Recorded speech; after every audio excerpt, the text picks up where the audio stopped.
inovar no mercado financeiro foi o desafio que guiou a carreira de uma empreendedora. No nosso papo de hoje, a gente vai conhecer essa empreendedora, que é a Sara. Ela é especialista em ciência e tecnologia. Ela largou um emprego no banco para trabalhar com soluções para bancos digitais. Sara, seja muito bem-vinda aqui ao nosso canal. Obrigado pela sua participação hoje. Sara, como é que foi essa mudança aí? Por que você decidiu investir nessa área? Oi, tudo bem, gente? Boa noite, prazer estar por aqui. Na verdade, né, uma coisa muito importante é a relação da gente com o dinheiro, né, do empreendedor, da pessoa física. Então, transformar isto e poder contribuir, acho que é a mola que me move todos os dias, desde como descobrir como começar. Aí, no caso, como é que fica essa questão do planejamento para esse tipo de empresa? Como é que você se preparou para você conseguir oferecer o melhor, né, para as pessoas e principalmente uma solução financeira, né, já que é um mercado muito grande, a gente tem grandes empresas envolvidas nisso, e aí fica essa questão aí de como inovar nesse mercado e conseguir cliente. Perfeito.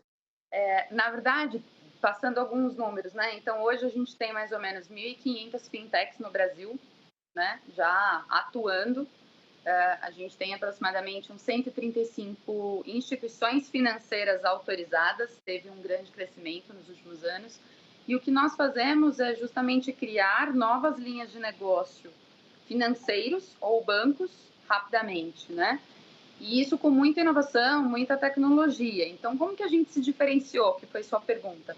É justamente conhecendo muito bem a parte regulatória e a parte tecnológica para que a gente pudesse contribuir, né, com os empresários que queriam montar fintechs, empresas que queriam, né, acoplar esse círculo, esse circuito financeiro fechado, né, porque às vezes potencializa o ecossistema dele, não é só soluções de pagamentos, né, as pessoas pensam sempre em soluções de pagamentos, mas tem muita coisa que pode entrar nessa panela, né, que eu brinco. Então, você tem que financiar o seu próprio cliente, compre agora, pague depois, né? Isso é muito praticado, por exemplo, nos Estados Unidos. Você tem adiantamento de recebível, que aí você pode criar uma operação própria de crédito, né? Um FDIC, enfim, outro veículo. Então, você tem uma gama, hoje são mais de 22 produtos financeiros possíveis, que a gente molda para cada empresa. E isso potencializa o empreendedor. O que a gente está fazendo é potencializar as empresas. Agora, Sara, quando a gente fala de investimento, quando a gente fala do setor financeiro, a gente está falando também de confiança. Afinal de contas, é o dinheiro da gente que está ali circulando. Então, eu queria saber de você, qual foi a sua estratégia para garantir a confiança do consumidor, para que ele pudesse adquirir o seu produto e permanecer com você, né? Perfeito, você tocou num ponto principal, né? Historicamente, a relação com o dinheiro, ela precede uma relação de confiança. Então, quando a gente estrutura alguma arquitetura onde eu transformo uma empresa numa fintech, eu estou fazendo isso conectado no mercado financeiro. Então, hoje eu estou conectada com diversos bancos e aí eu utilizo bancos como infraestrutura e simplesmente coloco na ponta um super app que eu crio uma jornada financeira junto com o ecossistema daquele empreendedor. Exemplo prático, uma seguradora.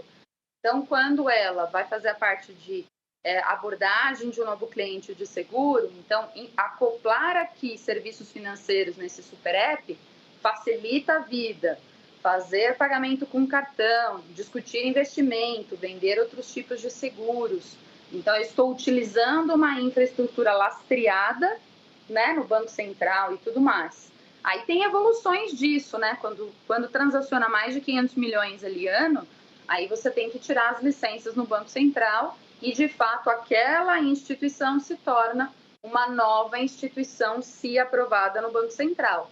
Então, tem algumas variações dessa combinação.